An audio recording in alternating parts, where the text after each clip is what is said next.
Hi folks, it's Zion Prepper here, and I want to do a quick video on an article that I found, and basically it helps to validate what a lot of other preppers are saying, what financial analysts are saying, what the market is saying about precious metals. And I think more specifically it talks about why you use the word precious with the word metals, and it doesn't necessarily have to relate to how many of these precious metals are found in the earth and in what quantities, though that is a big factor. It's more the value today of those metals and throughout time.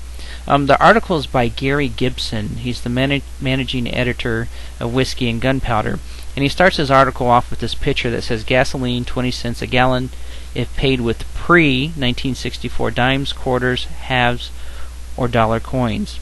Now that's right, you can buy a gallon of gas with 20 cents, 2 dimes of 90% silver dimes. Obviously the silver content in 2 silver dimes is equivalent or somewhat equivalent to 1 gallon of gas at $5.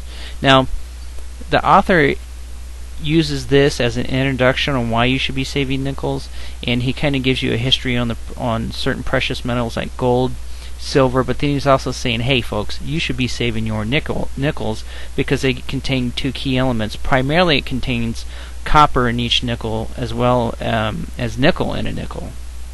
Now in a previous video I mentioned that I didn't recommend saving nickels even though the copper content is high, and the reason I said that was because from a cost and energy perspective it's rather expensive to separate the nickel from the copper. In the last 2 or 3 months, though, I've been rethinking my position and beginning to focus more on the metal versus what it costs to separate the copper from the nickel.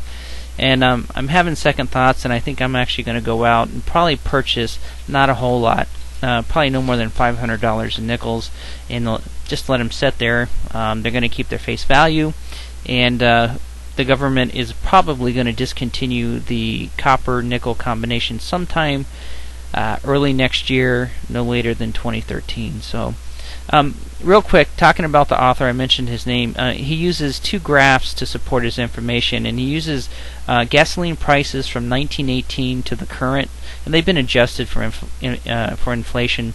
Those graphs were provided by the U.S. Energy Information Administration, and he uses a second graph which is the historical price of silver, and that you can get that anywhere. He happened to use silverprice.org. The reason I tell you that information is so you can go out and validate it for yourself. I used a different source to validate his data, but in fact his data came within 10% of what I calculated. So the data, let's talk about what the graphs show. The graphs show and is substantiated that in 1918 a gallon of gas was about 2 90% silver dimes or 20 cents. In 1928 a gallon of gas was about 2 90% silver dimes. In 1948, a gallon of gas was about 2 90% silver dimes, and yes, you guess it, in 2011, a gallon of gas is about 2 90% silver dimes. So the author made a conclusion that we've all kind of reached, and his conclusion is that silver price movements in dollars look suspiciously, that's his word, like that of a gallon of gas. In other words, a gallon of gas and 20 cents in silver dimes are tracking the same throughout at least 1918, and that in fact is the case. So why can 2 silver dimes buy a gallon of gas in 1918, 28, 48, and today? Well, it's simple, and we've all seen this, and it's that the currency is getting cheaper.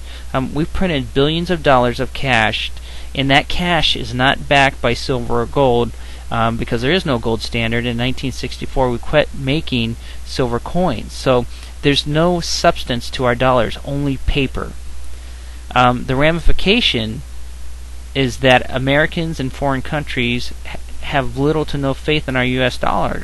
And I'm reading an article now where Russia basically is really undermining the American dollar, just kind of taunting other countries to say, why are you investing in U.S. dollars? They're no longer worth value. Why are you not looking at something different like the euro?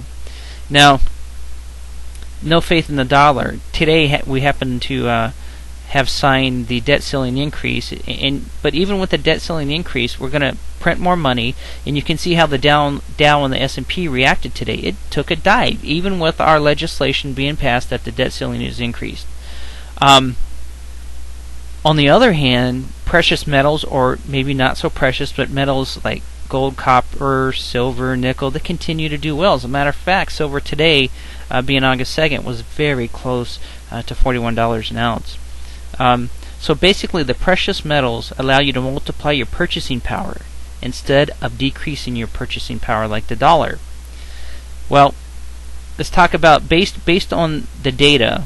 A $5 gallon of gas in today's money is, now I'm going to talk about something of substance. 5 gallons of gas is 5 to 6 cents of old dollar gold certificate. Why? Because those certificates were backed by gold. 5 gallon of gas is worth 20 cents of the silver dimes. We talked about that. A $5 of gas today is the same as $1.25 of copper pennies, which are no longer minted after 1982. So if you had $1.25 of copper pennies, that would get you $5 worth of gas. That's because of the copper value of those pennies. Now, here's where the author, he tries to convince us on why we should save nickels, and I'm kind of buying into it. The value metal in 5 cents in a nickel is well above the face value of the nickel. And on average, I looked, it's about 35%, and I did validate his numbers, or 1.35 times the face value. I went to a site today and said, how much is 5 cents worth one nickel?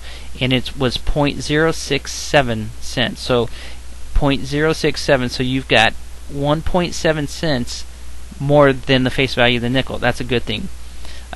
Number 2, the government is actively looking to change the composition of the nickel to a zinc alloy, and so that means there will be no more copper and no more nickel and nickels. It makes the production of the nickels cheaper, but it makes the metal value obsolete. The metal and nickel protects you against the weakening dollar, and what that means is, as we've talked about before, that metal has more value than the nickel itself. So if the dollar goes down, you still got the face value of that nickel, which is 5 cents, plus now you've got the value of the metal in it, so you're at about 1 or 2 cents above that nickel in terms of money. The author points out, and I mentioned that when you go to the bank and ask for $100 in nickels, you're paying $100 in deflated cash. In other words, money it's $100, but it's not really $100 in value, but you're receiving about $135 in metal, and that's at roughly 1.35 times the face value we talked about. The fifth thing that I like is at any time you can exchange your nickels for face value. So for example, you need $100, you don't have it, you can take a $100 box of nickels to the bank and exchange it. You're going to get $100 in cash back, but you will lose that metal face value. You remember, 1.35 times each nickel. So you lose a little bit in the metal value, but you get your cash back. So I just wanted to share that with you. I thought it was kind of appropriate. It validated some of my assumptions. I validated some of his. But with us increasing the debt ceiling, I thought it was very appropriate. So this is Iron Prepper saying thanks for watching the video. Have a great day, and we'll see you later.